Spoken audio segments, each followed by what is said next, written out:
d'une réunion que vous avez eue avec eux? Yes, that is correct. Réponse oui, c'est exact. Et lors de cette réunion, vous avez couvert les points que vous devriez aborder lors de votre témoignage?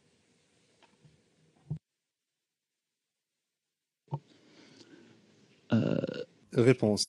Lors de cette réunion, nous avons abordé les points soulevés dans mon rapport. Nous avons parlé des détails contenus dans mon rapport.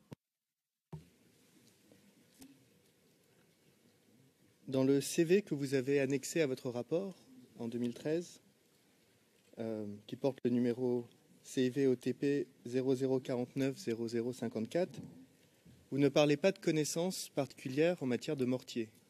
C'est exact?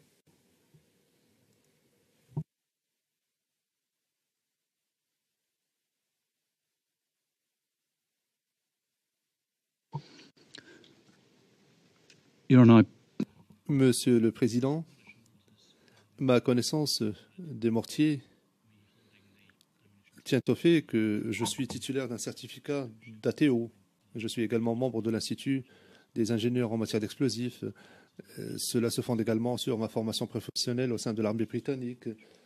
En tant qu'officier chargé des munitions, j'ai travaillé auprès d'équipes de mortiers. J'ai travaillé dans un contexte multinational avec des équipes de mortiers. Donc je crois que tout cela est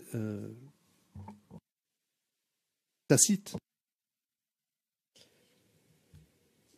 Est-ce que vous pouvez nous dire quels sont les cours que vous avez suivis à l'université? No, come on. Le Président, franchement,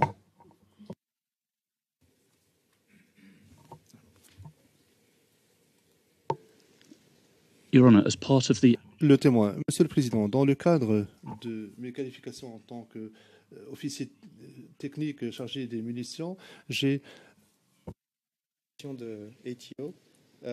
Je vais préciser ma question. Est-ce que vous avez suivi une formation scientifique à l'université avant d'être entré dans l'armée?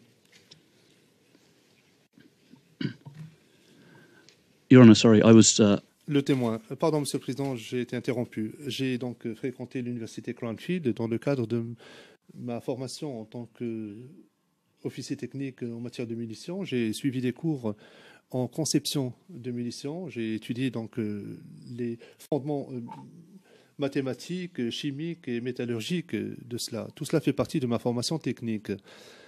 Et pour développer ma réponse à votre question, j'ai fait des études, je suis titulaire d'un baccalauréat en sciences, BSc, en génie intégré, et j'ai également fait des études d'ingénieur électronique. Je suis titulaire d'une licence BSc dans ce domaine. Formation de ATO. Le procureur nous a divulgué votre certificat de qualification, que l'on a vu ici hier, le 16 juin 2017. Pourquoi ne pas lui avoir donné avant?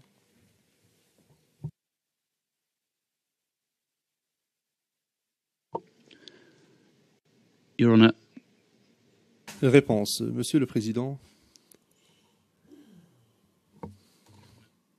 Monsieur le Président, ma qualification en tant qu'ATO ont été révélées aux Nations Unies en 2012. J'aurais pu communiquer cela dans le cadre de ma demande pour devenir expert dans le cadre de cette enquête. Excusez-moi, je ne comprends pas très bien la réponse. Ce document a été donné à l'ONU en 2012. Donc, je répète ma question. Pourquoi ne pas l'avoir donné au procureur en 2013, quand vous avez rédigé votre rapport?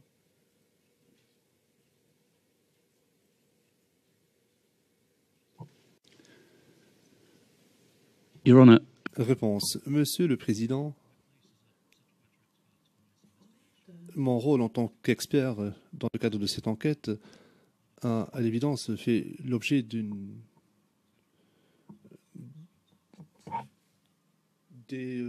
mesures prises par la Cour pénale internationale et le bureau du procureur. Moi, je ne me suis pas abstenu de communiquer ce certificat. Je l'ai remis aux Nations Unies. Il est disponible pour quiconque souhaite le consulter. Je ne l'ai jamais caché à qui que ce soit. Si on me le demande, je le communique. D'après ce certificat, vous avez fait la formation de juin 2006 à mai 2007. Si j'en crois votre CV technique, donc je redonne le numéro, donc c'est CIVOTP 0098 0529. Vous avez commencé vos fonctions de ATO en juillet 2005, soit environ 2 ans avant de recevoir votre certificat. Pouvez-vous nous expliquer un peu comment ça fonctionne, que vous puissiez commencer vos fonctions avant d'avoir un certificat, une qualification en la matière?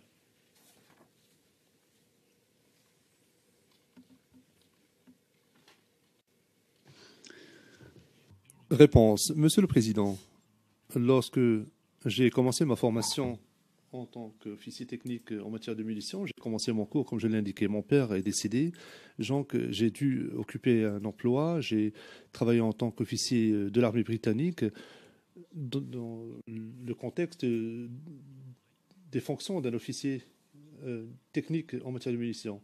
Et j'ai poursuivi ma qualification jusqu'à ce que j'ai obtenu mon certificat. J'ai reçu mon certificat comme cela est indiqué, et j'ai commencé ma formation comme cela est indiqué dans mon CV également. Je vais vous montrer un document. C'est le numéro CIV D15 0004 2465. Il va s'afficher à l'écran.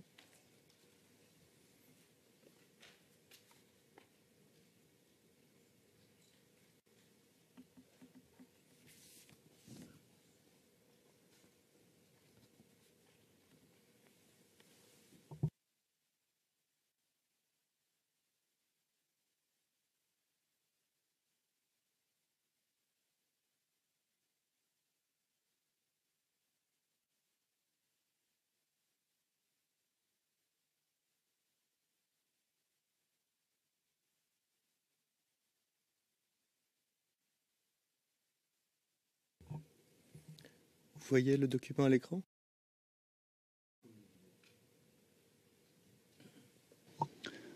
Yes. La réponse, oui, je le vois. La formation que vous avez suivie. Je vous laisse prendre connaissance du document.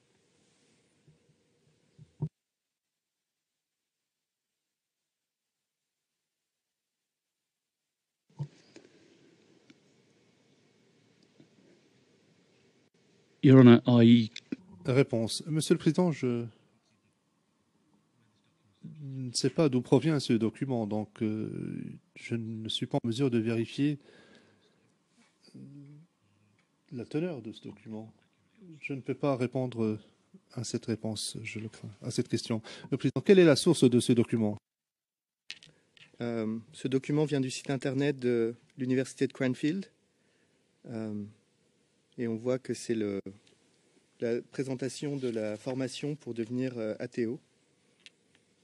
Et il me semble que le témoin a indiqué qu'il avait fait cette université un peu plus tôt.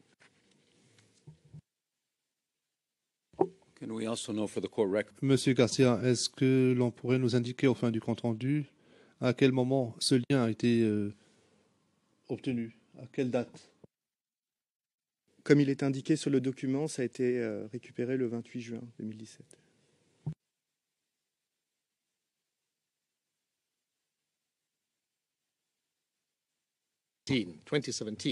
Le président 2017. Oui, 2017. J'ai entendu 2010 de la bouche de l'interprète anglais. Donc, dans la version anglaise de la transcription, l'on voit 2010, mais il s'agit de 2017. Je répète ma question avec ces informations supplémentaires. Est-ce la formation que vous avez suivie?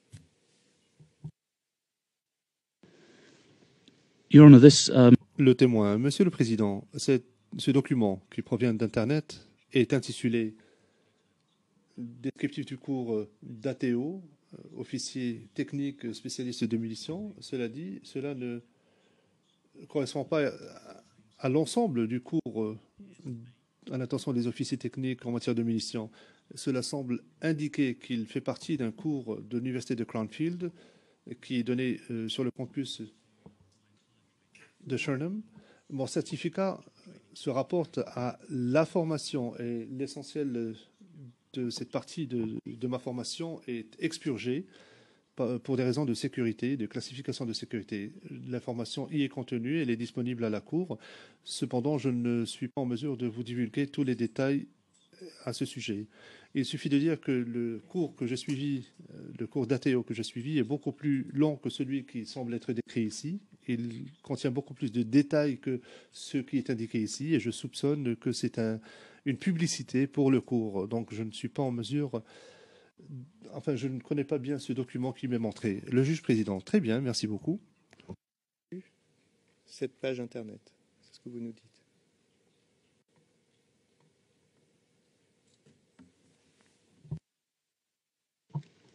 When did you do your... Le juge président, quand est-ce que vous avez suivi votre cours à l'université? Le témoin, mon cours a commencé à l'université au début de ma formation. Donc cela faisait partie des 6 premiers mois de ma formation d'ATO. Le président, et à quelle date est-ce que vous l'avez commencé? Le témoin, janvier 2005. Question pour une raison, si vous pouviez me permettre de poser la suite. Si le témoin pouvait répondre à ma question, j'ai une question supplémentaire.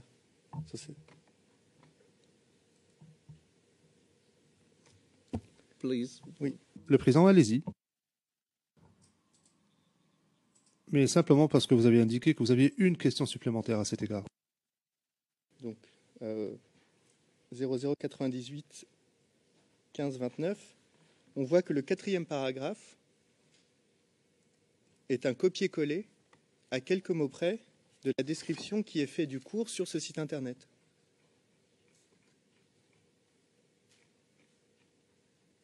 Est-ce que vous pouvez expliquer cela si vous n'avez jamais été sur ce site Internet?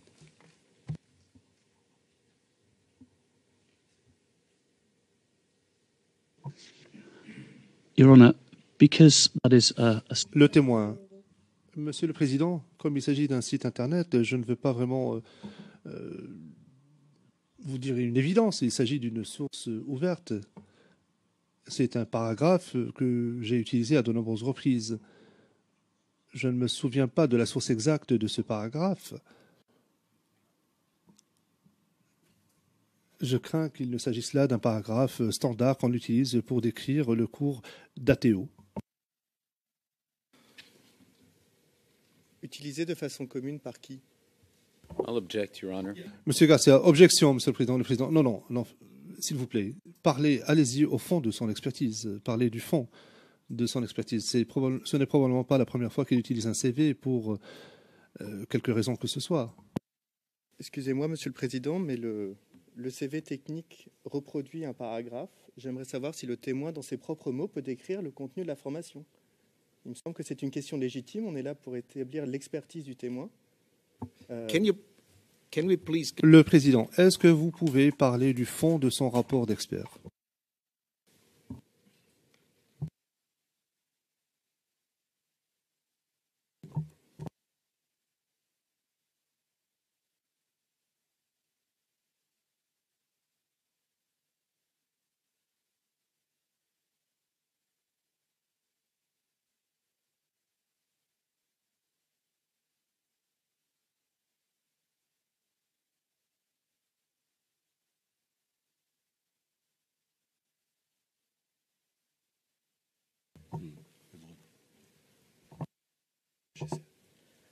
Monsieur le témoin, êtes-vous en mesure de nous mentionner les meilleures pratiques des protocoles qui précisent comment un expert travaillant dans votre domaine doit conduire une expertise?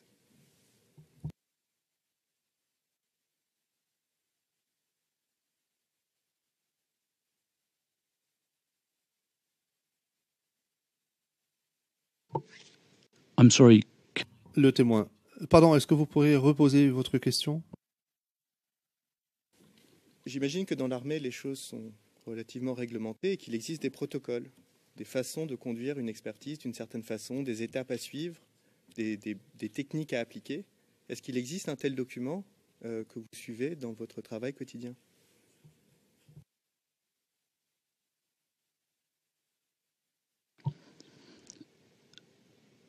If the question Réponse. Si votre question concerne le rapport que j'ai rédigé, ce rapport-ci, eh bien, je me suis fondé sur les instructions du bureau du procureur, des représentants du bureau qui m'ont accompagné lors de cette mission.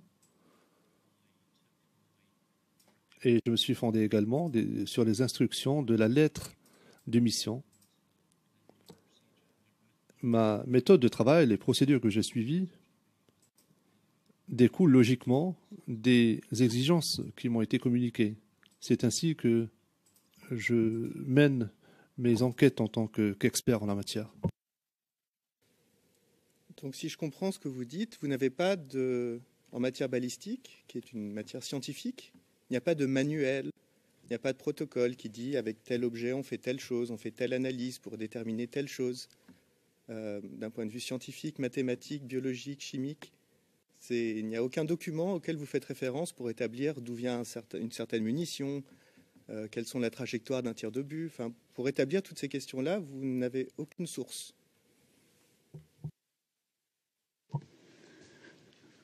Your Honor, I would Réponse. Monsieur le Président, je choisis la source d'information qui convient à la nature de l'enquête que je dois diligenter et qui convient également aux instructions qui me sont données.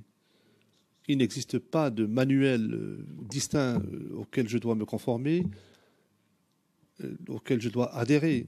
Adhérer à un manuel se traduira inéluctablement par certaines omissions.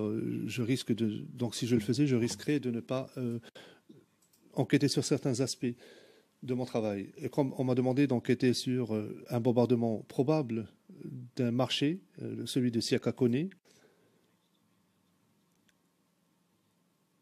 et je dis probable parce que cela m'indique que je dois examiner à droite, à gauche du lieu qu'on m'a indiqué dans ces informations. Je ne me suis pas limité dans mon enquête à examiner les mortiers de 120 mm. J'ai cherché à inclure ou à exclure des informations qui donnaient à croire qu'il s'agissait d'un autre type de mortier. Je ne me suis pas conformé à une procédure précise parce que les situations varient. Et d'après moi, et je me fonde sur mon expérience professionnelle, dans le cadre d'une centaine ou de centaines au pluriel d'enquêtes, il n'existe pas une seule procédure à laquelle je dois me conformer. Je comprends bien qu'il faille adapter la procédure à chaque situation, mais pouvez-vous nous citer un manuel, une procédure que, dans ce cas précis, par exemple, vous avez suivie du fait des circonstances actuelles?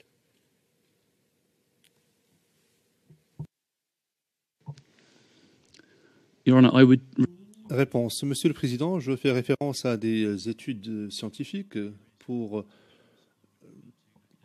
étayer des théories et des hypothèses. Je fais référence également à des écrits scientifiques, universitaires, pour renforcer un argument, faire valoir un argument. Je me fonde également sur mes connaissances historiques et sur ma formation. Et je me réfère au manuel des munitions, c'est-à-dire au matériel que nous utilisons à l'université Cranfield. J'utilise également des informations provenant de sources ouvertes sur les manuels militaires de l'armée britannique, russe et américaine. Autrement dit, j'utilise des sources appropriées et j'utilise également des recherches ou des articles scientifiques comme ceux des ouvrages sur les armes à feu, sur les mortiers, sur les roquettes et les références contenues dans l'ouvrage Brassey. Il n'existe pas une seule source ni un corpus d'informations distinct sur les différents types de munitions. Dans votre rapport, vous ne citez aucune source, quelle que soit leur nature, académique, militaire. Y a-t-il une raison à cela?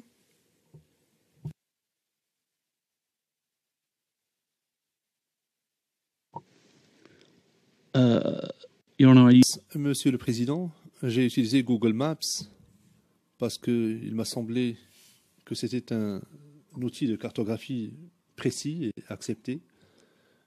Les gens font communément référence à cet outil-là. Je me sers régulièrement de sources d'informations ouvertes, en sorte que mon rapport, ou mes rapports, ou que la formulation de mon rapport soit facile et accessible. Je crois que j'ai répondu à votre question. Merci, mais ça ne répond pas exactement à ma question, qui était sur les questions techniques scientifiques du rapport, pas Google Maps, l'identification d'un fragment, l'analyse d'un fragment, l'identification balistique. Vous ne citez aucune source qui permette de vérifier ce que vous dites pour une personne extérieure.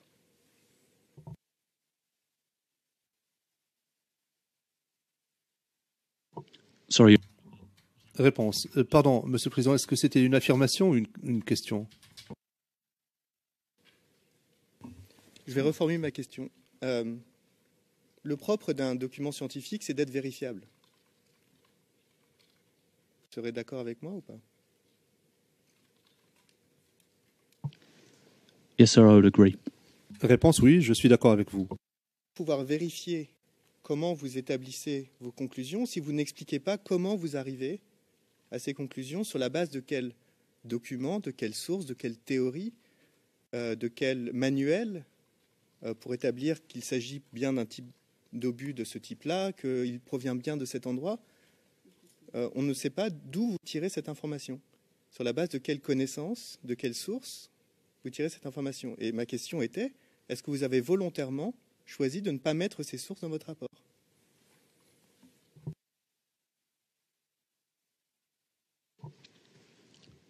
Your Honor, the Réponse. Monsieur le Président, la lettre de mission fait référence d'une source d'information sur laquelle je devais me fonder pour rédiger mon rapport. On m'a demandé de rédiger un rapport en utilisant ou en faisant référence à mon avis, mon opinion technique. Lorsque j'ai présenté le rapport, on ne m'a pas demandé de fournir de référence, donc je ne l'ai pas fait. Le Président, permettez-moi d'apporter une correction à la transcription anglaise. Lorsque vous avez fait référence aux sources, la question était en français. No source, and it was translated with open source. That's why, yeah. There's a so this is in English. En anglais, il s'agit de la ligne de la page 49, ligne 7 à 9, et dans la version française, traduction 46, ligne 6 à 8. En anglais, ça devrait être aucune source et non pas source ouverte. Hier, dans une réponse au bureau du procureur, vous avez dit, et je cite, page 91, ligne 7, dans la version française,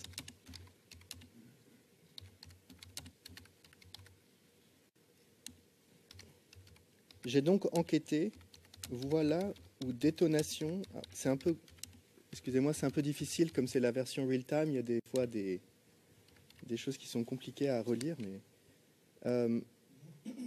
J'ai donc enquêté sur des détonations afin de déterminer que l'explosion et la fragmentation, que les gerbes d'éclats correspondent à des tirs effectués par les troupes de la coalition ou si c'était le résultat d'attaques par l'ennemi. J'ai dû, par exemple, établir la distinction entre les deux. Fin de citation.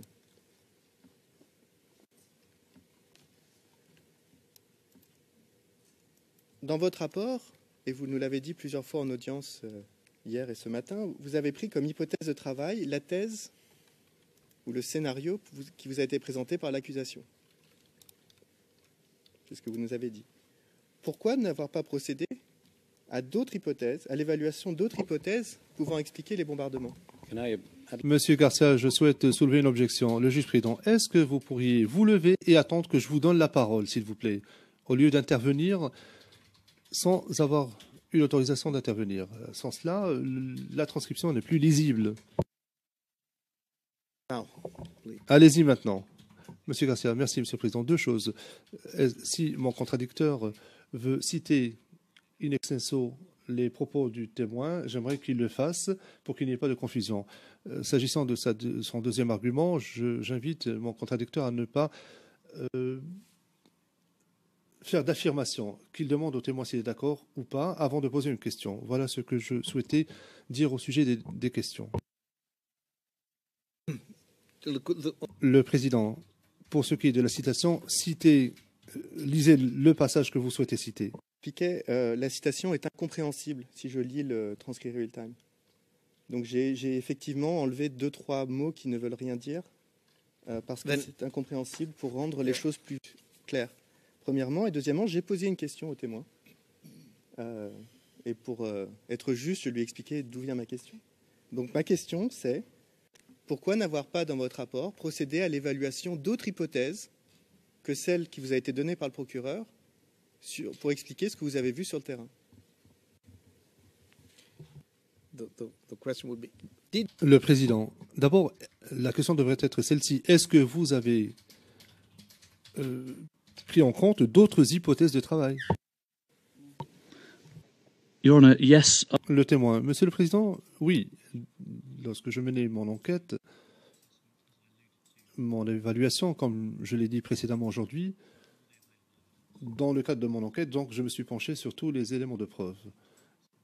Je ne suis pas arrivé sur les lieux avec un parti pris cognitif. Je ne m'étais pas dit qu'il s'agissait catégoriquement d'un mortier de 120 mm. On m'avait donné des informations, on m'avait dit que c'était probablement une attaque, et les informations qui m'ont été communiquées dans le cadre de l'enquête, tant pour ce qui est des éléments de preuve matériels sur le terrain et les éléments de preuve auxquels il est fait référence dans la lettre d'instruction, ainsi que sur la base de mon analyse ultérieure, j'ai envisagé différentes hypothèses. Cela dit, on m'a demandé de rédiger un rapport en tenant compte d'un bombardement probable au moyen d'un système d'armes de type mortier de 120 mm. Et les éléments de preuve que j'ai constatés sur le terrain m'ont permis de tirer les conclusions que j'ai indiquées dans mon rapport. Monsieur le témoin, au cours de vos activités militaires, avez-vous déjà collaboré avec l'armée française?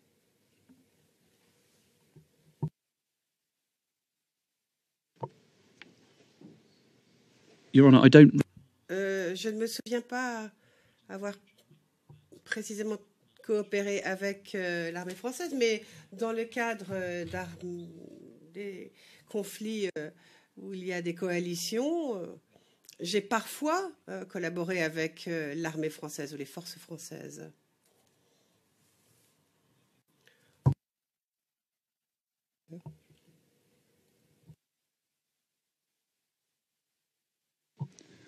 No, I'm afraid I do not. Non, ça, je ne me rappelle pas. Avez-vous déjà travaillé en Afrique?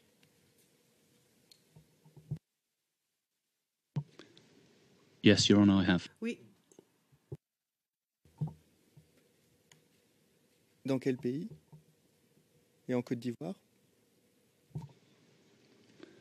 En Algérie, Monsieur le Président.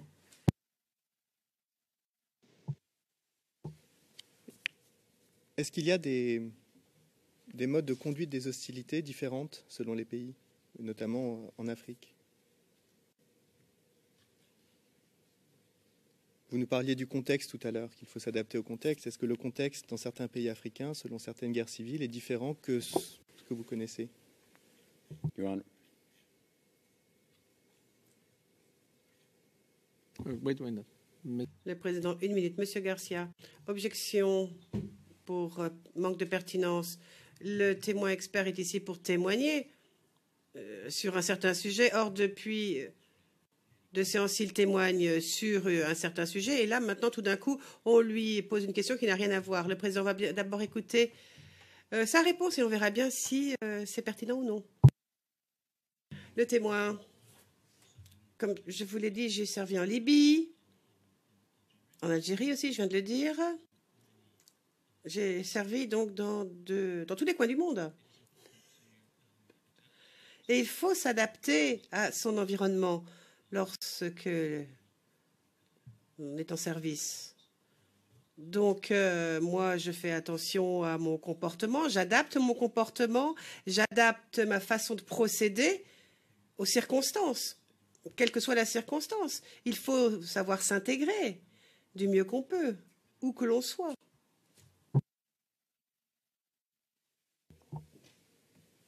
Merci. Comment est-ce que le procureur...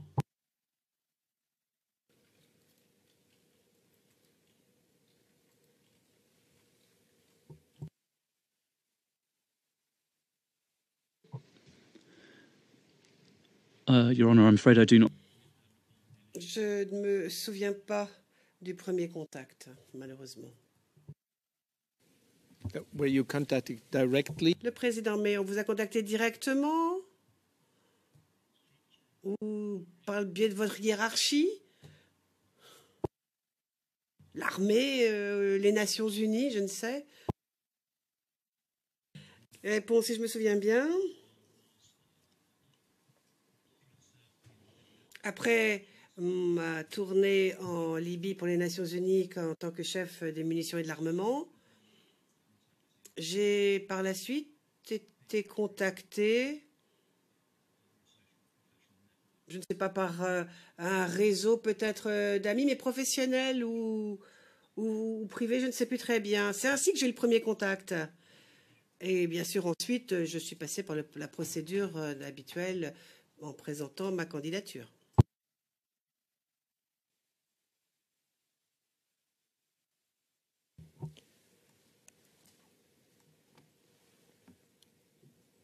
Donc, juste pour comprendre, vous dites que par des amis, le procureur vous a contacté. Donc, vous avez reçu un coup de téléphone, un email de la part du bureau du procureur à un moment donné.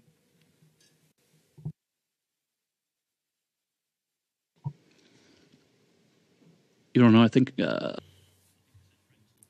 Je crois que j'ai dit réseau d'amis au réseau professionnel. C'est vrai, je l'ai dit. Mais je ne me souviens pas du tout comment j'ai été contacté, par quel biais. Je ne m'en souviens plus.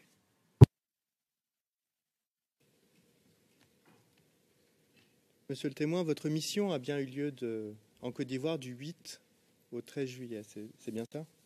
Le 8 au 12 juillet, pardon, 2013.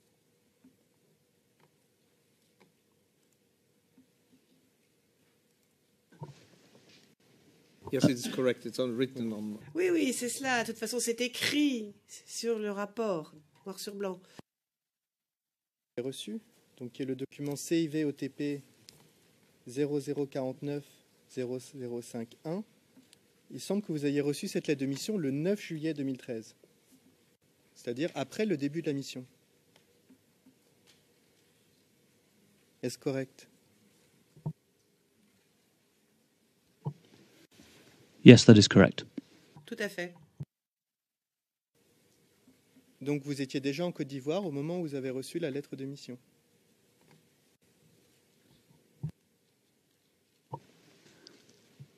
No, that is not correct. Non, ce n'est pas correct. Ce n'est pas cela. Mais j'imagine que pour préparer la mission qui a eu lieu à ces jours-là, vous avez dû avoir des contacts avec le bureau du procureur avant la lettre officielle du 9 juillet. Vous n'avez pas reçu la lettre le 9 et ensuite tout organisé pour être le lendemain ou le jour même en Côte d'Ivoire.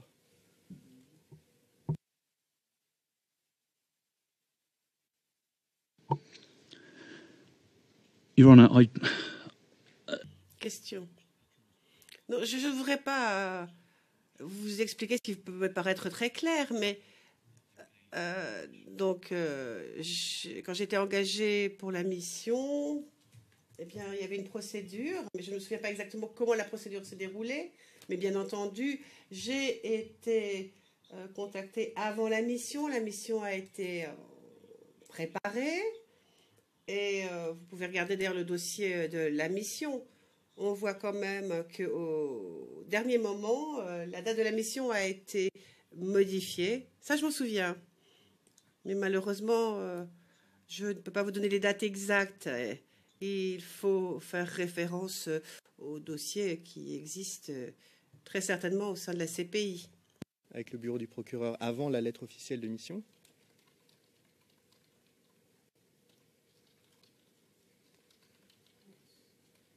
ou non? I would. Oui, j'ai bien dû être contacté d'une manière ou d'une autre.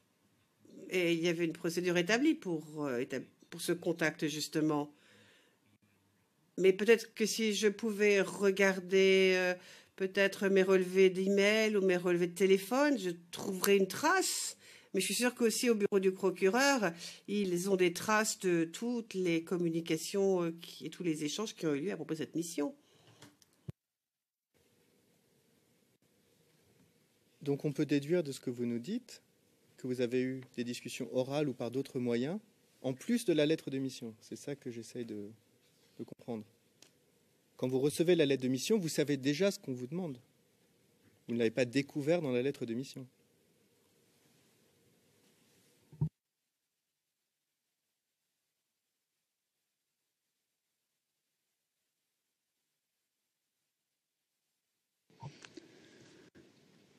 Your Honour, again.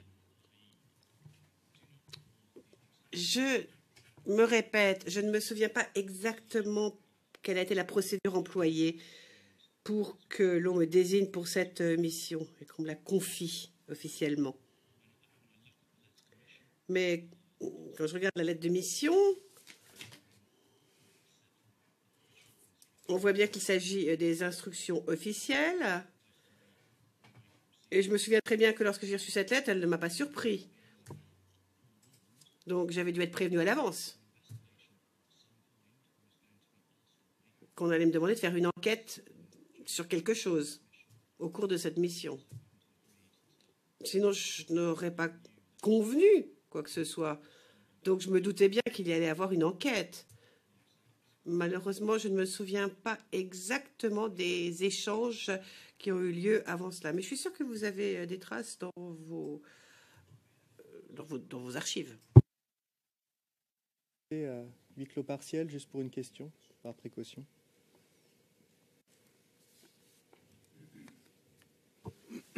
Can we go into private? Le président, huis clos partiel, s'il vous plaît.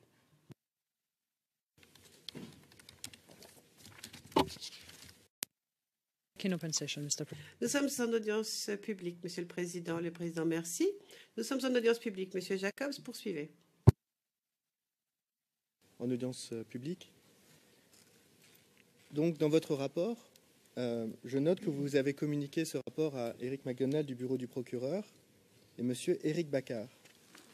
Pouvez-vous nous dire qui est Eric Bacard?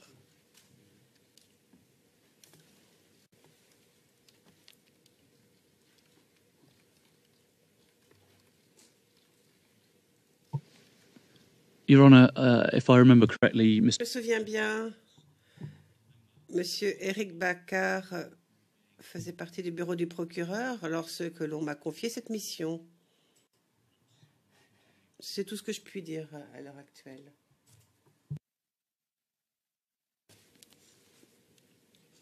Connaissiez-vous sa fonction?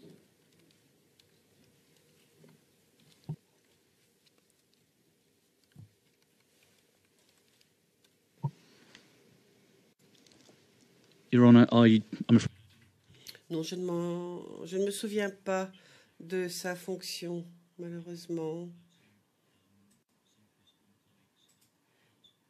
Mais je pense que certains de ses anciens collègues pourraient vous le dire.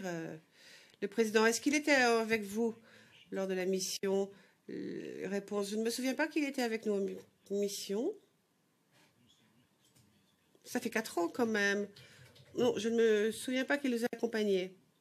Mais j'ai mis son nom en référence dans le document. Donc, en ce qui me concerne, il était un récipiendaire tout à fait normal de ce document, enfin un destinataire. Et nous pouvons aller à la page en question dans votre rapport, qui est 0049-0051. Il vous a été communiqué un certain nombre de documents. Nous reviendrons sur le contenu de certains de ces documents plus tard, mais j'aimerais savoir quand est-ce que ces documents vous ont été communiqués exactement.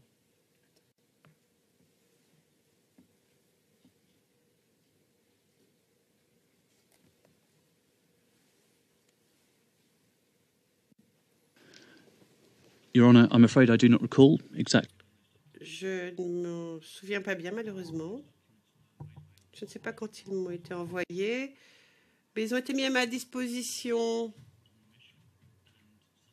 En tout cas, ce qui est sûr, c'est que lors de la mission, je les avais, et après aussi. Mais je ne me souviens pas par quel biais ils m'ont été envoyés.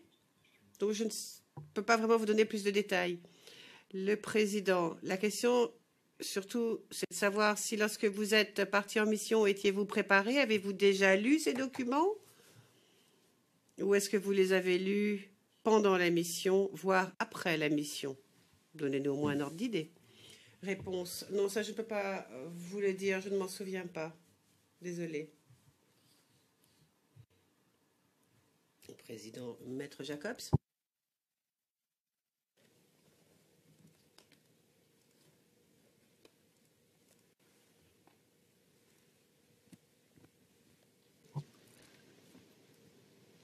Your Honour, if I recall, Si je me souviens bien, ces documents étaient en français. Je ne me souviens pas si on m'a donné une traduction. Peut-être qu'il y a des traductions, je ne sais pas. Le président, vous parlez le français? Vous comprenez le français? Vous lisez le français? Le témoin, non, absolument pas. Mais lors de la mission, lorsqu'il y avait des parties de documents que je ne comprenais pas, je faisais en sorte que l'on m'explique ce dont il s'agissait pour savoir de quoi on parlait. Mais je ne me souviens pas comment ces informations m'ont été transmises en anglais. Ça fait trop longtemps. Mais en tout cas, j'ai fait en sorte et j'ai suivi toutes les mesures appropriées pour avoir à ma disposition des informations utiles. Mais sans avoir les documents sous les yeux, je ne peux pas me souvenir si on me les a fournis avec une traduction anglaise ou pas. Le président, M. Jacobs. Page 57, ligne 11. Mais lors de la mission, lorsqu'il y avait des documents que je ne comprenais pas, je faisais en sorte que l'on m'explique ce dont il s'agissait. À qui demandiez-vous des explications?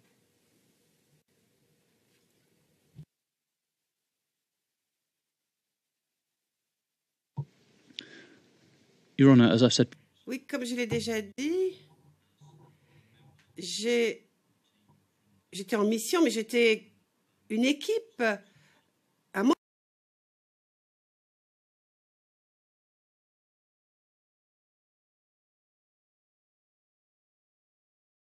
À un moment ou à un autre, par mon ignorance des langues étrangères, parce que quand il y avait des problèmes, ça m'était traduit. Il y avait des traducteurs. Avez-vous demandé au procureur des informations supplémentaires sur les incidents allégués, en plus des documents qu'il vous a communiqués?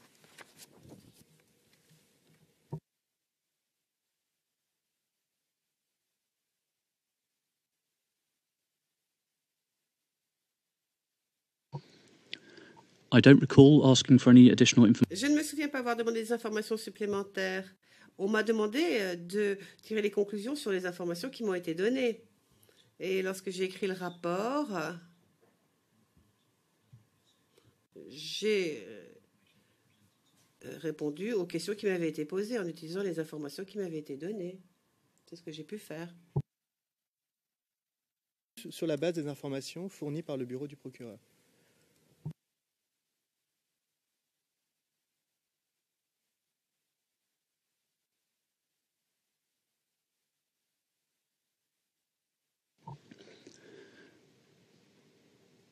I could only work on the. Mais je ne pouvais travailler qu'en utilisant les informations qui m'étaient données par le bureau du procureur. Moi, je ne peux travailler qu'avec les informations qu'on me donne, pas qu'on me donne et que les personnes qui m'ont confié la mission me donnent. Je crois que j'ai répondu à votre question.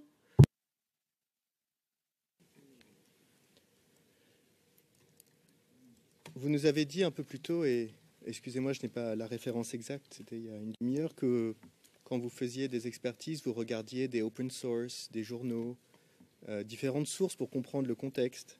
Dans ce cas précis, ce que vous nous dites, c'est que vous n'avez rien cherché par vous-même, d'autres sources pour essayer de comprendre le contexte.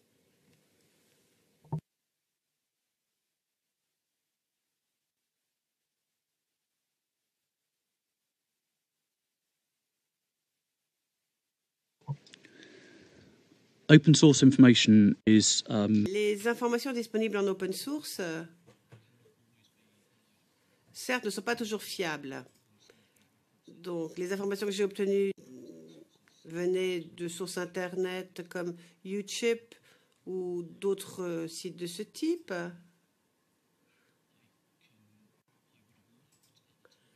À l'époque, j'ai recherché des informations utiles, enfin intéressantes, mais pas vraiment utiles, plutôt faisant office d'anecdote. Donc je ne peux pas utiliser les open source pour les citer verbatim, puisque comme le nom l'indique bien, c'est des sources ouvertes à tous.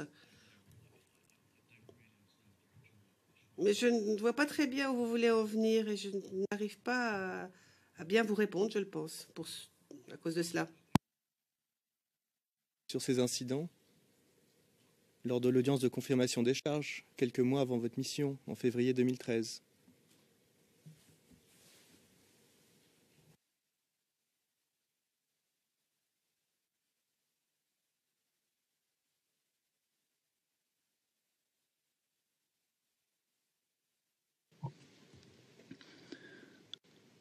Your Honours, À l'époque, bien sûr, je suis sûre que je me suis renseignée sur la situation dans le pays, en utilisant bien sûr un grand nombre de sources d'informations. Mais vous savez bien qu'il n'y a pas de rapport, d'autres informations qui soient parfaitement objectives. to use. Donc, pour ce qui est d'une enquête technique, professionnellement, je dois utiliser les informations qui me sont données. Il est fort intéressant aussi de se renseigner sur d'autres informations qui peuvent exister. Mais on m'a demandé d'écrire un rapport en utilisant mon opinion technique et mon expertise technique. Alors à l'époque, je pense que pour bien comprendre le sujet et pour faire un travail professionnel, je me suis renseignée sur la situation politique dans le pays. Enfin, j'aurais dû le faire, mais on m'a demandé dans la lettre de mission de faire un rapport en se basant sur les documents qui m'étaient donnés, et c'est sur là-dessus que j'ai basé mon rapport. Rencontrer du personnel de l'ONUCI, chargé de mission à Abidjan ou sur ces questions-là.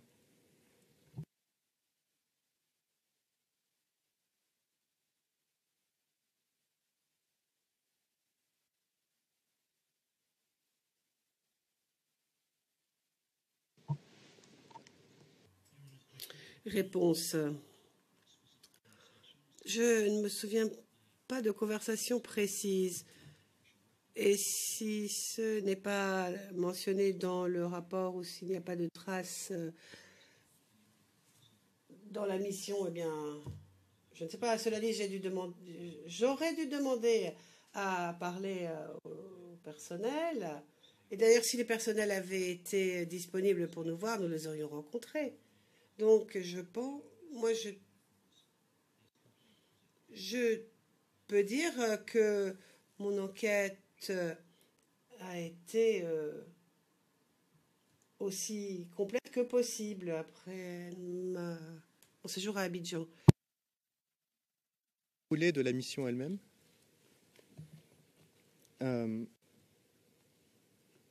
Vous avez dit hier que des membres du bureau du personnel vous accompagnaient pendant cette mission. Pouvez-vous nous dire qui d'autre vous accompagnait ?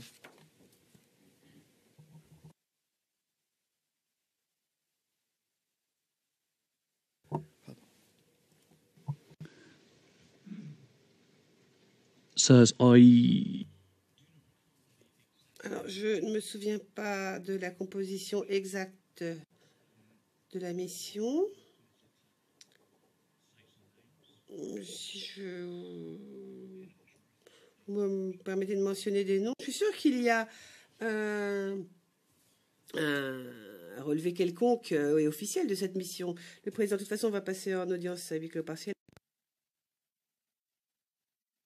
La greffière d'audience, nous sommes en audience publique, Monsieur le Président. Maître Jacobs. Votre rapport, la visite de 4 sites, et vous en avez parlé avec le représentant du bureau du procureur. Je vais vous poser quelques questions de précision sur chacune de ces visites. Donc vous n'avez pas besoin de répéter tout ce que vous avez dit au bureau du procureur pour qu'on puisse avancer vite.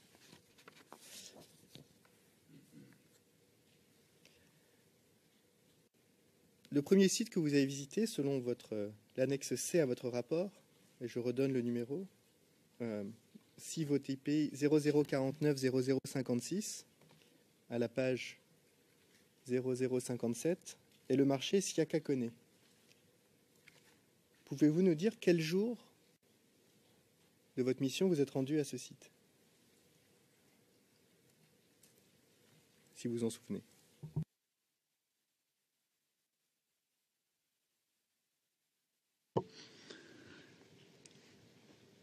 Your Honours, Réponse, Monsieur le Président, je me souviens que c'était le premier jour de mission.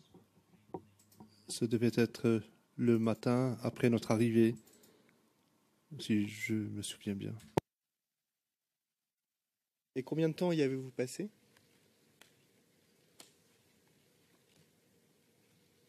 The whole day. Le Président, la journée entière. Vous confirmez toute la journée? yes, it was the whole day. Réponse, oui, toute la journée. Vous nous avez dit hier avoir visité un second site à Siakakone. Et c'est au transcrit page 108, ligne 3 et suivante. Pourquoi n'avoir mentionné qu'un seul site dans votre rapport?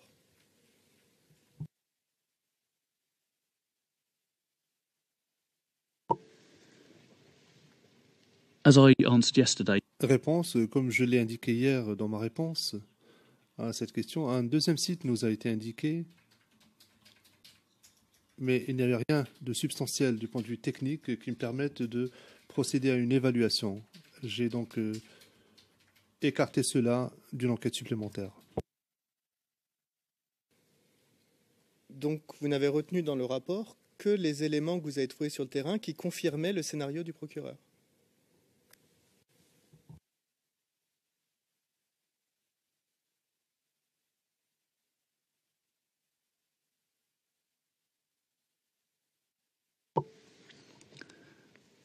Réponse, oui.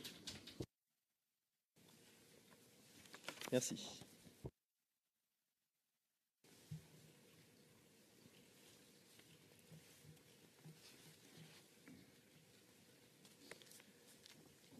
À la page 0058 de cette annexe,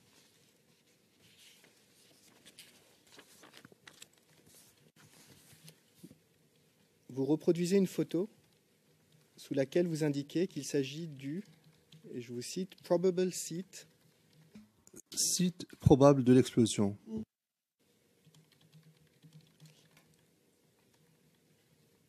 Lieu probable de l'explosion, se corrige l'interprète. Sur la photo, on ne voit pas de cratère. Et donc j'aimerais savoir sur la base de quelle information vous affirmez qu'il s'agirait du lieu de l'explosion.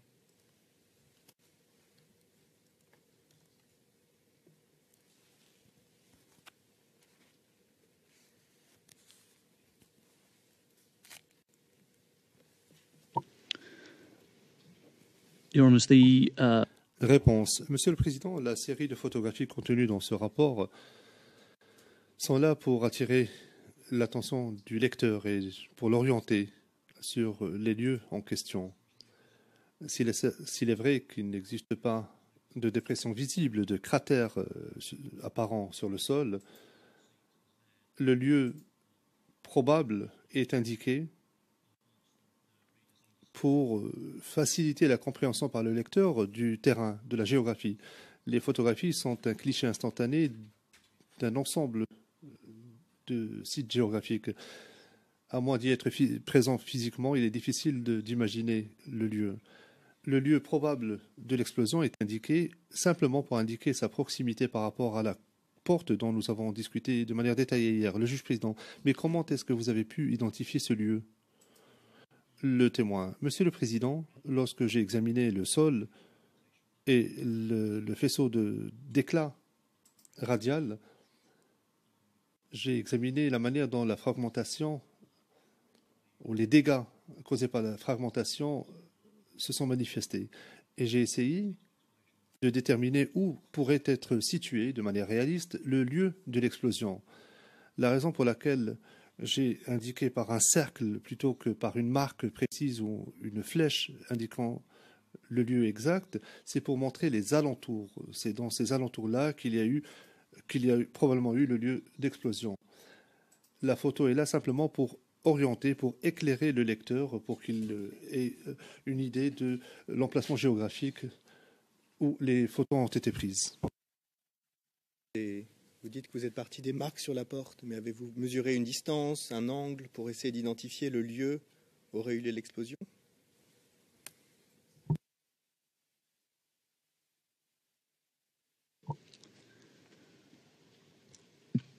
Distances were measured.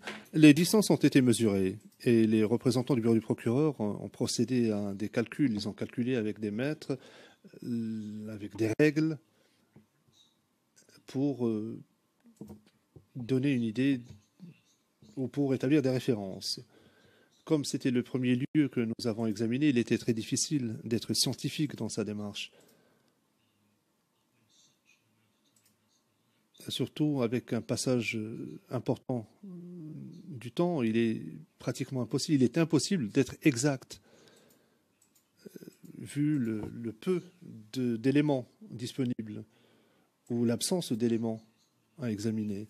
Les distances ont été mesurées ce jour-là, mais cela n'a pas été repris dans le rapport parce que c'était à quelques mètres de la porte. Je ne me souviens pas de la distance exacte. Et je n'ai d'ailleurs pas indiqué la distance exacte dans mon rapport. Pourquoi?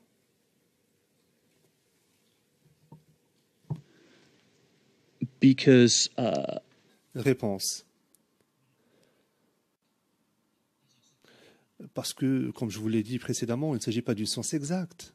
Nous devons examiner tous les éléments dans leur ensemble. Et donc, lorsque je prends l'exemple de la porte que nous avons examinée de façon détaillée hier, je peux vous dire qu'il y a un faisceau d'éclat et je peux extrapoler à partir de là et faire une approximation. La distance serait de 10 à 15 mètres de la porte, ce qui serait réaliste, étant donné le faisceau d'éclat que nous avons vu hier. Il se peut que le lieu de l'explosion ait pu être plus proche, mais la photographie qui est là, comme je l'ai dit, est simplement pour servir de repère géographique à l'intention du lecteur. Il ne s'agit pas d'une affirmation de fait. Ce chiffre de 10 ou 15 mètres, pourquoi pas 25 mètres ou 100 mètres? Quelle est votre source d'information pour nous dire que c'est à 10 ou 15 mètres qu'aurait dû avoir lieu l'explosion?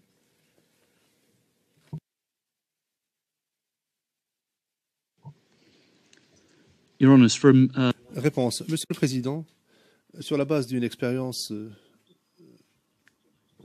significative sur le terrain et avec les systèmes de mortier, un spécialiste en matière d'explosion travaillant dans un environnement de neutralisation des bombes et enquêtant sur l'utilisation et les incidents impliquant l'utilisation de mortiers, tant pour ce qui est des types de munitions ainsi que pour leur conception, c'est sur la base de tout cela que je peux faire cette évaluation. Comme je l'ai indiqué, il ne s'agit pas d'une science exacte, surtout lorsque les événements remontent à une période lointaine. Si nous nous éloignons d'une centaine de mètres, comme je l'ai indiqué hier, le faisceau d'éclat ne serait pas indiqué de la même manière que nous l'avons vu sur la porte que nous avons examinée hier.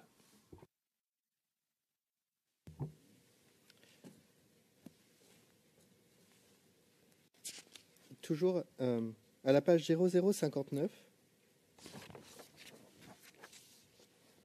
Vous indiquez que les marques que vous avez observées, et je cite en anglais,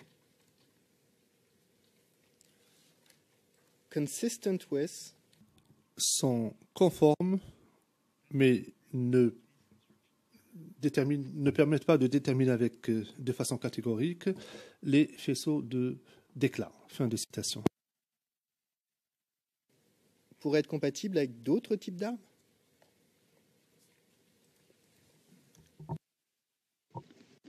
Yes. Réponse oui. Lesquels?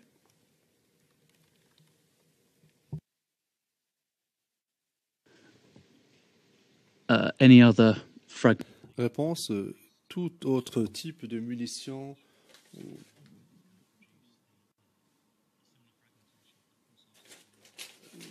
à douille renforcée, par exemple, tout autre type d'élément qui peut produire un faisceau d'éclat similaire.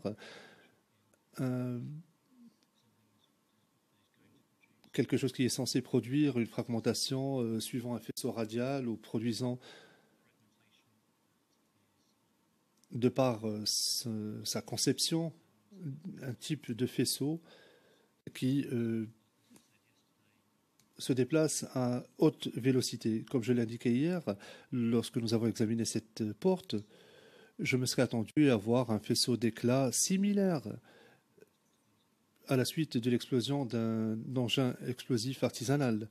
Ceci étant dit, j'ai indiqué que j'ai pris toutes ces informations dans son ensemble et je ne me suis pas penché sur un site particulier pour tirer des conclusions catégoriques.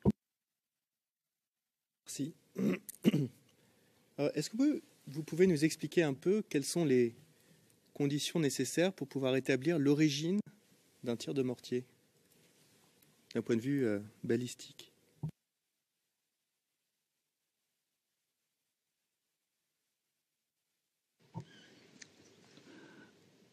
Your Honours, that would be... Réponse, Monsieur le Président. Il m'est très difficile de répondre à cette question. Du point de vue technique, il n'est pas possible de répondre à une telle question, vu le temps qui s'est écoulé. Je ne cherche pas à être évasif dans ma réponse, mais si le Conseil de défense fait référence à la forme et à la direction des fragments pour faire une extrapolation et déterminer la trajectoire balistique du mortier, à ce moment-là, je vous dirais que je ne suis pas au courant de procédures qui permettent de le faire. Les tirs de mortier, enfin, c'est ce qu'on appelle la détection du choc dans le contexte militaire, du tir plutôt, détection du tir. Cela est fait au moyen d'un radar et cela est fait en temps réel. Mais pour ce qui est d'un fonctionnement ultérieur d'un type de munition indirecte, je vous dirais qu'il est pratiquement impossible de déterminer l'origine du vol de l'obus, simplement à partir des gerbes d'éclats qui sont sur le terrain.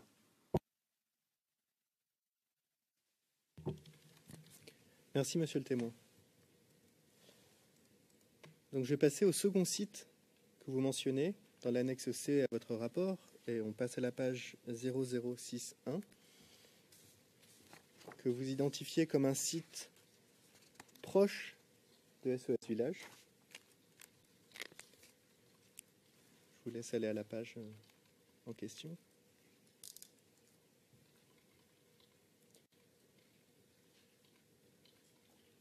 Vous souvenez-vous de quel jour vous avez visité ce site et combien de temps vous y avez passé?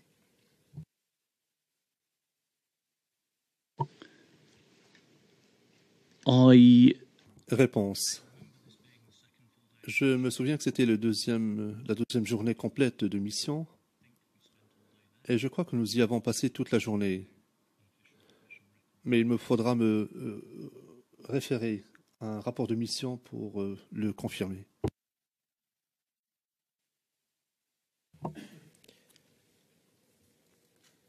À la page 0062, vous reproduisez une photo et vous indiquez avec une flèche à côté le siège probable de l'explosion.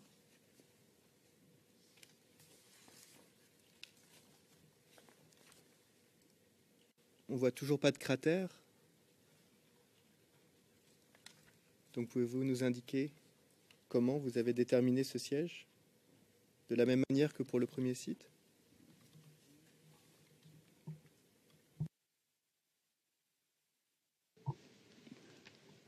I believe there was. Je crois que un des représentants du bureau du procureur a pris une photo du lieu probable de l'explosion. Et hier, nous avons vu un plan rapproché de cela. Le président, ce qui m'intéresserait, c'est la chose suivante. Est-ce qu'on vous a mené vers ce site, ce lieu d'explosion probable, ou est-ce que vous l'avez découvert vous-même? Réponse. Monsieur le Président, les représentants du bureau du procureur m'ont indiqué le lieu ou les alentours de cet incident et on m'a donné une vue aérienne de cela. J'ai commencé à tirer des déductions du lieu probable de l'explosion. J'ai dû vérifier cela sur la base d'éléments physiques que j'ai pu repérer sur le terrain. Le président, merci. Maître Jacobs. Merci. Cette photo a été prise du toit de la mosquée, vous l'indiquez, vous nous l'avez dit un peu plus tôt. Qui vous a donné l'accès au toit de la mosquée?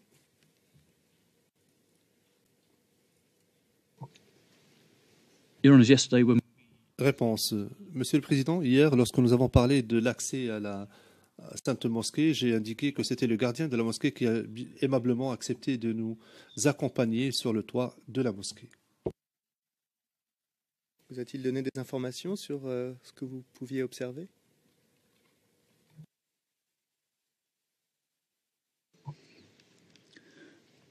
I do not recall him. Réponse, je ne me souviens pas qu'il nous ait donné d'informations sur ce que nous observions. J'ai dû lui parler brièvement ce jour-là. Moi, j'étais beaucoup plus intéressé par les éléments physiques et c'est ce qui me raconte l'histoire technique de ce qui s'est passé.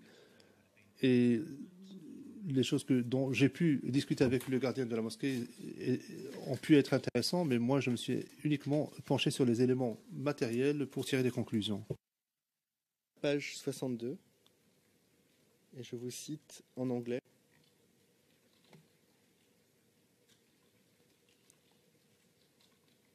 The ammunition type. Le type de munition ne peut être confirmé sur la base des informations recueillies sur le lieu.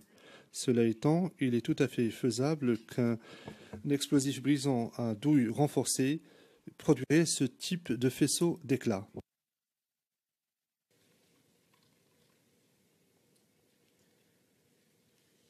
Donc juste pour comprendre ce que vous dites là, vous dites que vous ne pouvez pas confirmer qu'un obus est tombé ce jour-là, à cet endroit-là. Sur la base des informations dont vous disposiez sur place.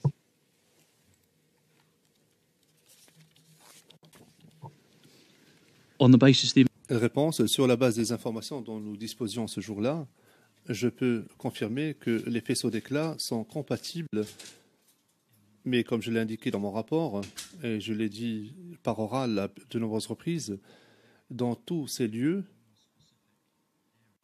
il n'y a pas un seul site qui permette de confirmer l'utilisation d'un mortier de 120 mm à douille renforcée. C'est l'ensemble de tous les éléments observés et qu'on a pu voir après l'écoulement d'une longue période qui m'ont permis de tirer cette conclusion-là. Il n'existe pas de site précis où je peux dire catégoriquement qu'il s'agissait d'un obus de mortier de 120 mm. Premier site, si je vous demande si d'autres hypothèses étaient ce que vous appelez entirely feasible, vous allez confirmer que, par exemple, un engin explosif improvisé aurait pu produire un dommage similaire.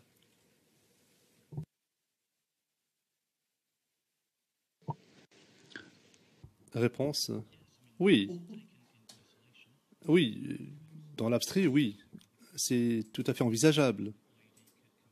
Un engin explosif artisanal ou improvisé, à titre d'exemple, imaginons l'auteur d'un attentat suicide qui aurait avec lui un explosif à douille renforcée, un explosif brisant ou une source d'accélérant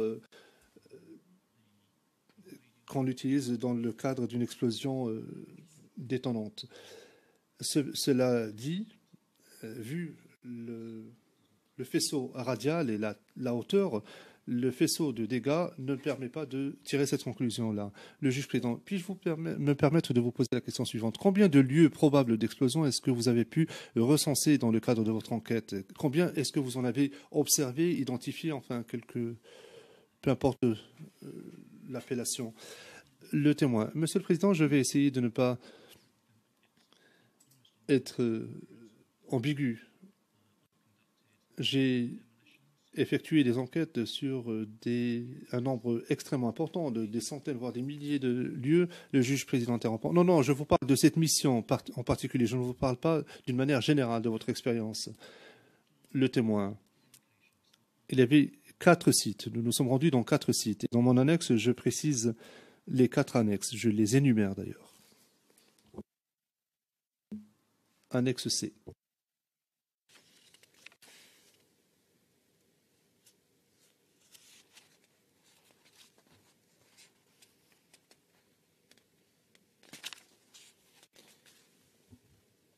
Please go ahead. Le président veuille poursuivre. Donc toujours pour continuer, sur cette page 0062, vous indiquez avoir reçu des photos données aux enquêteurs par des témoins oculaires. Donc, si je comprends bien ce que vous nous avez dit tout à l'heure, vous ne vous souvenez plus si ces photos vous ont été données sur place à ce moment-là ou avant. Exactement comment vous êtes venu en possession de ces photos?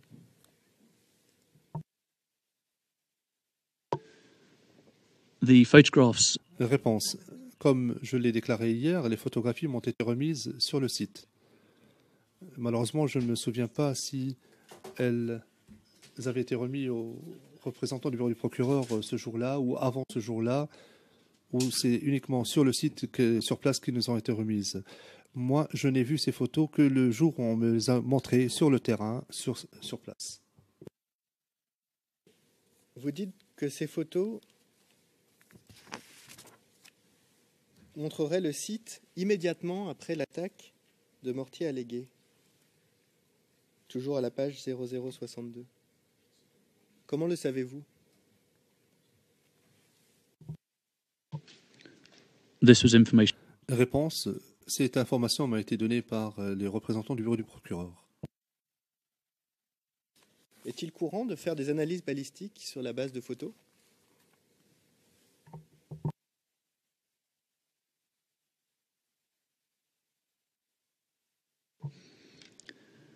The photographs. Réponse.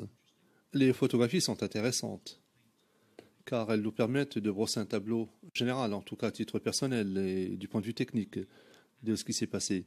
J'agis sur la base des informations qui me sont communiquées. Le bureau du procureur m'a dit, les représentants m'ont dit qu'il s'agissait de photographies qui étaient pertinentes au regard de l'enquête. Elles avaient été prises sur les lieux. Donc oui, dès lors, elles deviennent des éléments d'information importants du point de vue technique. Donc pour bien comprendre votre réponse, et je vais reposer ma question, est-il courant de faire des analyses balistiques sur la base de photos? Car c'est ce que vous faites dans le rapport. Oui ou non? Yes, it's. Réponse, oui, c'est courant. Il est courant de procéder à une analyse sur la base de toutes les informations qui sont disponibles. À l'époque, j'étais d'avis et je suis toujours d'avis que je ne pouvais pas faire fi de ces informations, car elles m'avaient été présentées par le bureau du procureur. Oui, il est courant d'utiliser toutes les sources d'informations disponibles, si elles ont une valeur technique. Pour ce qui concerne une analyse balistique, du point de vue purement strict, Il est difficile, non, il est impossible pour moi de déterminer une trajectoire balistique sur la base de ces photos, mais si vous me parlez de l'analyse du fonctionnement potentiel d'un explosif provenant ou à douille renforcée, alors oui, ces informations, ces photographies sont pertinentes et il est courant d'utiliser ce type d'informations pertinentes.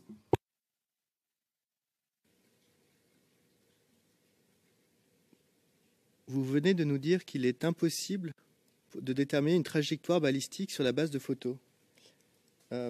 Pourtant, sur la même page, un peu plus bas, vous utilisez l'une des photos qu'on vous a soumises pour conclure que, et je cite en anglais, The three photographs below. Les 3 photographies ci-bas montrent la trajectoire des projectiles qui ont traversé donc le chemin d'accès piéton et qui se sont retrouvés dans le bâtiment.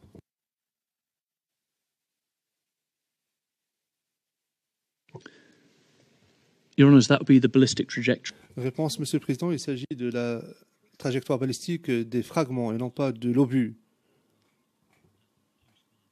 Moi, j'examine la scène après l'explosion. J'ai donc mal compris la question initiale, mais permettez-moi de développer ma réponse. L'utilisation de toutes les informations qui m'ont été présentées ce jour-là, et je parle des éléments matériels ainsi que des photographies, sur la base de cela, j'ai pu déterminer que le dommage, que les dégâts étaient compatibles avec le fonctionnement ou l'explosion de ce type de munitions. Et la trajectoire balistique des fragments post-explosion de l'explosif, cela peut être déterminé et l'on peut tirer une conclusion d'après l'analyse fondée sur les informations qui avaient été présentées.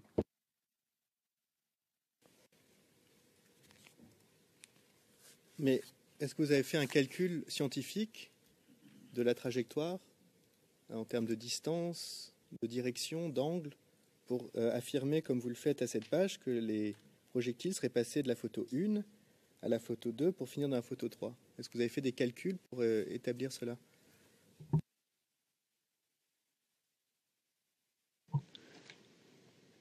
We would have to look at. Réponse. Il faudrait que vous examiniez le rapport global du bureau du procureur pour voir les distances exactes. Les photographies font référence à cela. Si vous prenez la photographie, vous voyez donc le mur. Ensuite, dans la deuxième photographie, on voit l'autre côté du mur. Les photographies qui nous avaient été remises ce jour-là par un témoin oculaire démontrent que les dégâts ont eu lieu ce jour-là. Et vous pouvez voir qu'il s'agissait de fragmentation d'un projectile à haute vélocité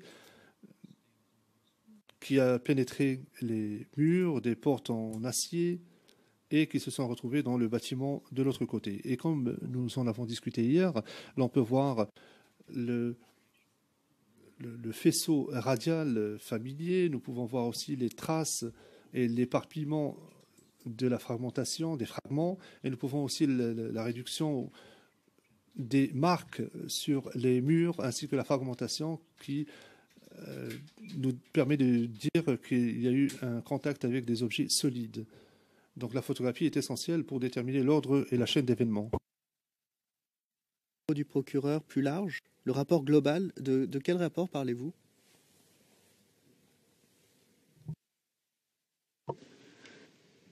Your Honours, there will be.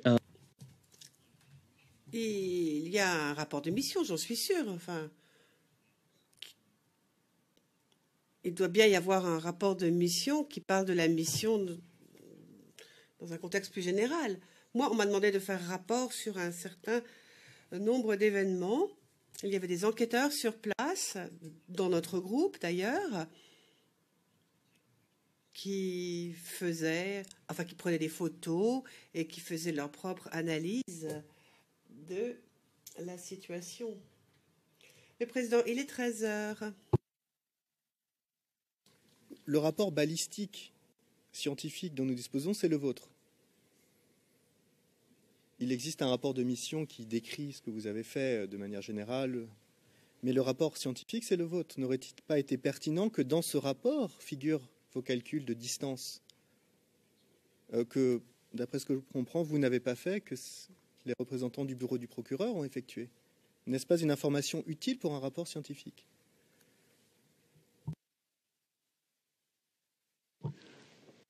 There are no calculations that Il n'y a pas de calcul qui soit vraiment pertinent ici en l'espèce. Moi, je pourrais regarder peut-être le type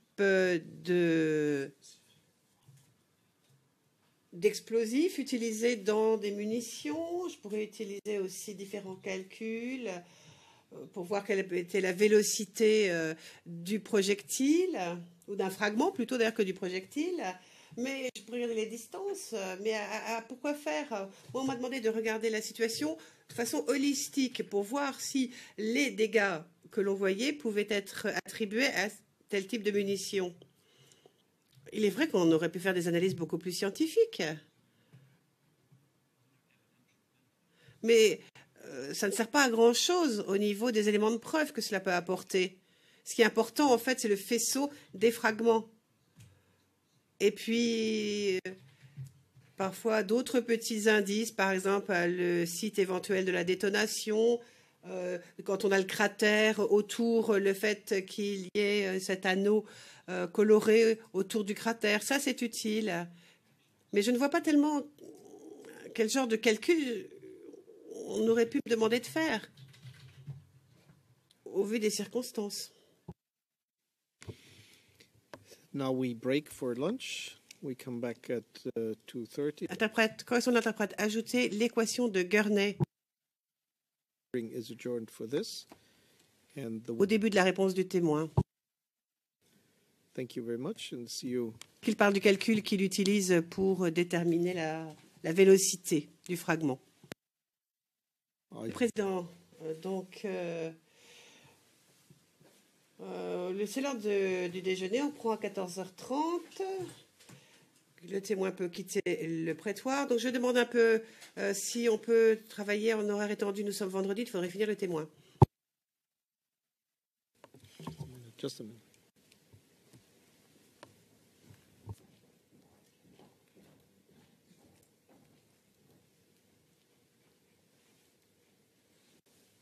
Yes, please.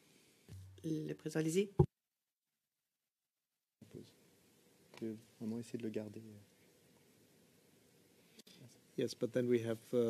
Mais ça ne nous laisse que 30 minutes pour l'équipe de M. Blégoudet. Je pense que votre intérêt est commun dans ce qui concerne ce témoin. Donc, l'équipe de M. Blégoudet, vous pouvez nous donner un ordre d'idée parce qu'il faut qu'on s'organise. Maître Knops, au vu des questions qui ont déjà été posées par Maître Jacobs, il nous faudra 30 à 45 minutes, au pire. Le président, très bien, donc horaire étendu. Pour être prudent, donc on va travailler plus longtemps cet après-midi. On se prépare à cela. Donc on reprend à 14h30 jusqu'à... on verra.